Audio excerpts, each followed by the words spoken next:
Vamos falar do Jack Russell Terrier, uma raça especial que eu aprecio muito, uma raça que eu crio desde o início dos anos 90 e dentro da família dos Terrier, uma raça que eu gosto muito, talvez a que eu mais goste. Vou falar um pouco das origens, um mínimo de descrição e a partir daí eu vou dar o meu ponto de vista, que é estritamente pessoal, falando das vantagens e desvantagens dessa raça, a minha experiência dela como criador e veterinário e terminar com umas considerações gerais. Vem comigo, no caminho eu explico.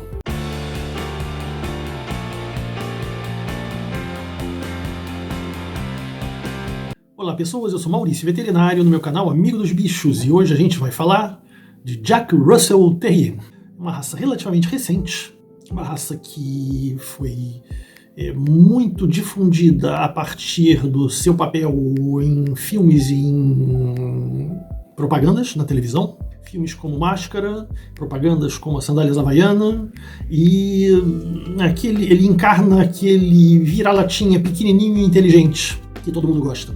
Como eu disse, as origens são recentes e é uma raça que ainda não ganhou a constância que a gente está habituado a ver em outras raças muito mais antigas. Então existem certas variações a nível do padrão, a nível do que se vê mesmo no Jack, e a própria história do Jack Russell, apesar de curta, é bastante controversa, como a gente vai ver. Então vamos falar das origens. As origens do Jack Russell, elas não podem se desvencilhar da figura de um certo reverendo chamado John Russell, que nasceu em 1795, em todo caso no final dos anos 1700, que teve então seu desenvolvimento profissional ao longo do século XIX, início de 1800 até a época da sua morte, se não me engano foi 1885 ou coisa parecida. E esse reverendo John Russell, cujo apelido era Jack, ele criou uma raça, uma variedade do Fox, no início era isso, emanava do Fox, a partir da ideia que ele tinha de conseguir cães que fossem pequenos, baixos, que pudessem entrar na toca da raposa e tirar as raposas das tocas. Para ele a cor também era muito importante, ele queria uma predominância de branco, enquanto na época os cães de caça eram frequentemente beges misturado com preto. Reza a lenda que nas andanças do jovem Jack Russell, John Russell, quando ele estava lecionando em uma universidade perto do Devonshire, onde ele morava na província de Devon, então no condado de Devon, que é no sudoeste da Inglaterra. Eu conheço bem esse condado de Devon, eu já estive por lá, e é mais ou menos 200 km do ferry que leva até a França, e ele deparou com o leiteiro que trazia leite para os campos da universidade e com a cachorrinha desse leiteiro, que se chamava Trump, e que era predominantemente branca, com a base da cauda uma manchinha e uma manchinha nas orelhas. Ele se apaixonou por essa cachorra, encheu a paciência do leiteiro até que o leiteiro venda essa cachorra para ele, e essa cachorra deu então origem, diz a lenda, a toda a raça Jack Russell. Essa cachorrinha ele cruzou com uma raça branca de Terrier que não existe mais, que é o Old English White Terrier, e a partir daí veio toda a ancestralidade do Jack Russell. Esse reverendo então ele vivia no Devonshire, especialmente na região norte do Devonshire, e foi ali que começou a saga do Jack Russell. É verdade também que ao longo desse século o reverendo Jack Russell ele foi obrigado a parar a criação dele 3 ou 4 vezes, e quando ele morreu, já idoso, ele não tinha uma criação com reprodutores muito antigos. Cabe dizer também que o reverendo John Russell ele era maçom e foi um dos fundadores do Kennel Club britânico. O Jack Russell se espalhou pelo Reino Unido e vários nichos de criadores começaram a aparecer.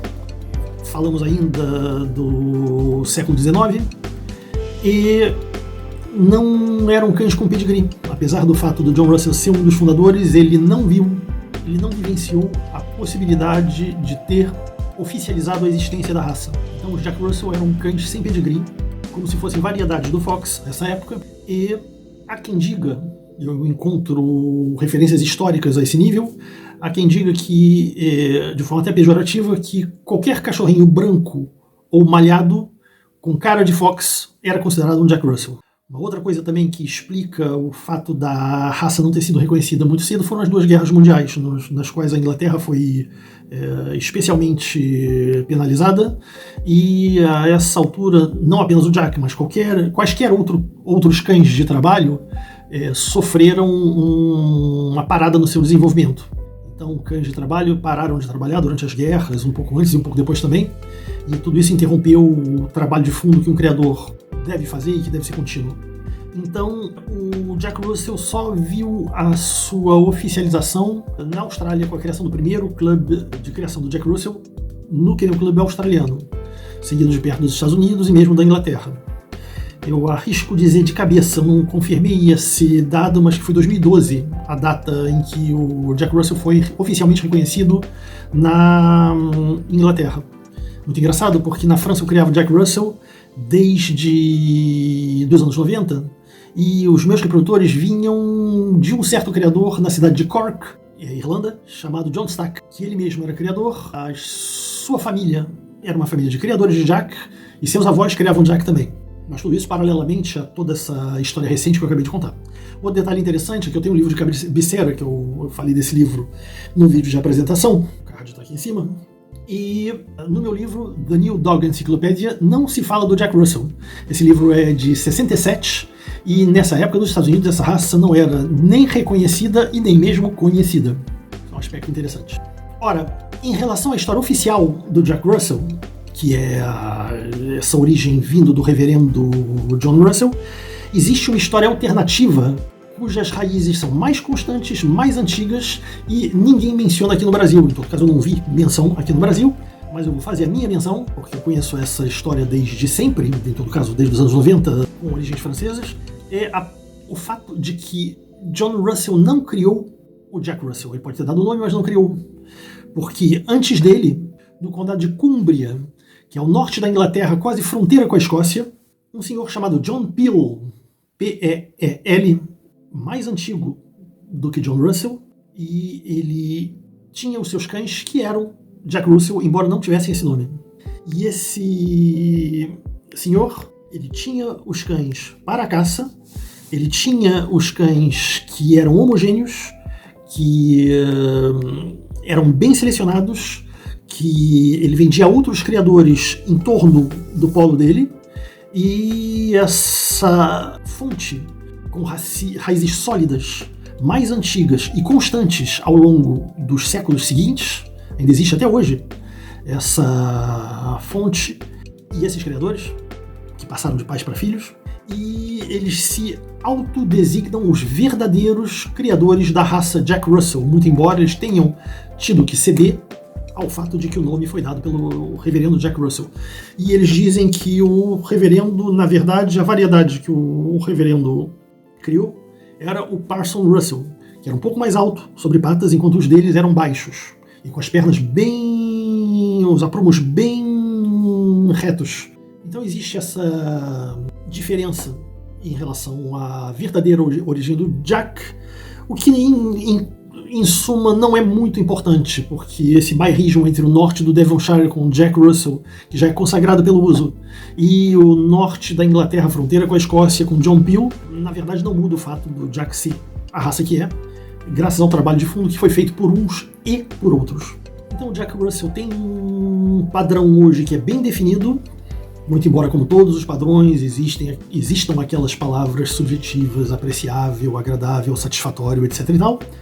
Mas é isso, aliás, que permite que uma raça tenha uma certa margem de evolução. E dentro desse padrão bem definido, fala-se de um cachorro musculoso, embora não muito pesado, com um peso da ordem de 6 quilos, uma altura da ordem de 25 a 30 e poucos centímetros.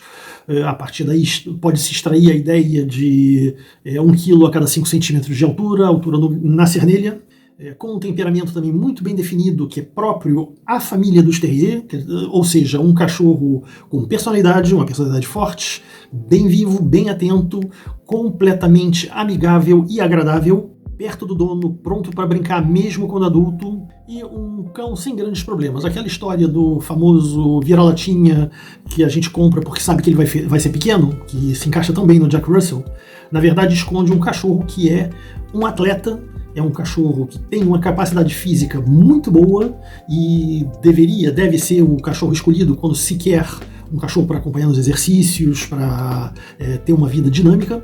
Então é um cachorro que não tem grandes problemas, que nunca pediu, hoje não se faz mais, mas não se pede corte de cauda, caudectomia, não se pede conchectomia, implica-se que pede-se que as orelhas sejam dobradas para frente. Isso tem uma razão em relação aos períodos de caça, em que a orelha fica um pouco protegida pelo bordo que esconde o pavilhão auditivo, mas que hoje em dia é menos importante, é puramente estético. Uma pequena piscadinha para os puristas que dizem que um Jack que não tem a orelha dobrada não é um Jack.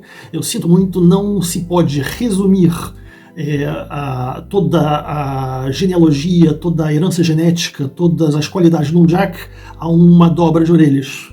O que deveria dizer, a gente deveria dizer, é que um Jack que não tem as orelhas dobradas nunca vai ser campeão da raça. Mas raramente um Jack é campeão da raça. Para isso, existem os criadores que fazem o trabalho de fundo realmente para se medir nas exposições e eventualmente conseguir colher o fruto do campeonato. Mas é uma outra história. Um Jack que não tem uma orelha dobrada, ou que não tem as duas orelhas dobradas, continua a ser um Jack. Você não nega uma genealogia por causa de um defeito. O Jack tem uma série de vantagens, porque você tem um cachorro que te trata de igual para igual, mesmo sendo pequeno. É um cachorro que é extremamente inteligente, é um cachorro que é extremamente adestrável, aí é um cachorro que não carrega grandes problemas de ordem clínica ligados à raça, companheiro brincalhão ideal para as crianças, não causa mais problemas do que outros em apartamento, muito embora precise, como todo cachorro de apartamento, independente de qual raça e de qual indivíduo, precise dos seus passeios regulares, e isso não muda. Mas é um cachorro fácil de viver, é um cachorro que tem uma gestão muito simples, se a gente leva em consideração as diferenças raciais, e que tem como desvantagens mais ou menos as suas vantagens. Ou seja, é um cachorro que é dinâmico. Então, quando a gente procura um cachorro que seja um pouquinho mais calmo, não é um Jack que a gente está procurando. Quando a gente procura um cachorro que não seja ligado no 220, não é um Jack que a gente está procurando. Quando a gente procura um cachorro que é obediente de uma forma simples, não é o Jack que a gente está procurando. O Jack é um pouco como aquele filho superdotado, e quando a gente diz não para ele quer entender por que ou não. Então, é um cachorro ao qual nós precisamos dar atenção e ter uma gestão firme, porque ele vai sempre testar, e quando ele testa, quando ele consegue o que quer, ele pode pensar que ele subiu na hierarquia. E é importante, quando a gente tem um Jack Russell, de ter uma mão firme. Quanto à minha experiência como criador ou veterinário em relação ao Jack Russell, é uma raça que eu possuo desde os anos 90 e que eu criei regularmente entre 1995 mais ou menos e 2008, 2007. Depois eu voltei a criar aqui no Brasil um pouco. Hoje eu não crio mais o Jack, mas é uma raça que cria sem problemas. Os reprodutores são bons reprodutores, as mães... É uma raça primitiva, então não tem grandes problemas. Fiz pouquíssimas cesarianas em Jack Russell e tive pouquíssimos problemas. Fala-se do risco de ataxia, luxação patelar. Eu não vi em Jack. Não vi em Jack. Eu tive centenas de Jacks que passaram entre as minhas mãos. Não apenas os meus produtos, mas também na época eu trabalhava na Petland, todas as lojas sempre tinham Jack Russell em venda. Conheci dezenas de criadores de Jack, todos eles sem grandes problemas. Os reprodutores que eu controlava não mostravam problemas. Fala-se de atrofia retiniana ou luxação de cristalino. Não vi no Jack, não vi isso no Jack. Então eu considero o Jack uma raça primitiva, uma raça que eventualmente, estatisticamente, pode ter algum problema que possa acometer os cães pequenos, quando a gente fala justamente desse tipo de problema, o nível de luxação de patela, coisas assim, mas que eu não vi, a partir do meu contato direto com centenas de reprodutores. Então é uma raça primitiva que não é problemática. Muito agradável, sempre brincalhão, nunca agressivo, mas isso também eu tenho minha opinião, eu acho que é o líder da matilha, que é o ser humano, que faz esse tipo de problema, porque quando você hierarquicamente se impõe em relação aos cães que você não tem problema de agressividade, por definição. Enfim, pequenas considerações gerais ligadas ao que acontece hoje em dia na raça, quando nós temos alguns criadores que só rezam pelas linhagens australianas, menosprezando as linhagens europeias, em todo caso inglesas, quando na verdade só tem um padrão. Se o Jack tem um padrão, e o padrão descreve o temperamento do Jack, qualquer coisa que fuja desse padrão está fora do padrão. Então você dizer que um Jack europeu é agressivo, não é bem assim. Você dizer que um Jack australiano é calminho, não é bem assim. O Jack é um cão da família dos Terrier. E você pode ter variedades ligadas a linhagens ou mesmo variações individuais. Todas essas variações são secundárias ao que você pode fazer com o seu cachorro sendo o alfa do cachorro. Mas a verdade é uma só. Se você quer um Jack que seja muito calmo, você está procurando um cachorro com temperamento do Shih Tzu ou do Bichon Maltese e não de um Jack Russell. Você tem um Terrier e você tem um cachorro que é dinâmico, que é ativo, que tem uma personalidade forte, e é por isso que a gente gosta dele. Quanto às variações ligadas às origens, esse é um tipo de determinismo que eu refuto, que eu não aceito, que eu não gosto, e eu acho que é apenas um argumento de venda. Mais ainda porque os cães australianos são ingleses originalmente, então foi realmente na forma de tratá-los que eles ficaram calminhos, então é aquela história de tratar o cachorro de forma que ele fique calminho. Essa é a minha opinião, e é uma opinião pessoal, pode ser aceita ou não, mas é a opinião de alguém que teve não apenas uma criação de Jack de origens irlandesas durante décadas na França, mas também o contato com várias dezenas de criadores no Reino Unido, na França e aqui no Brasil. E tenho dito, mais uma vez, as minhas opiniões pessoais só comprometem a mim, mas o Jack é uma raça muito agradável, é uma raça que ganha a ser conhecida, é uma raça ideal para crianças e uma raça sem grandes problemas. Até breve para o próximo vídeo.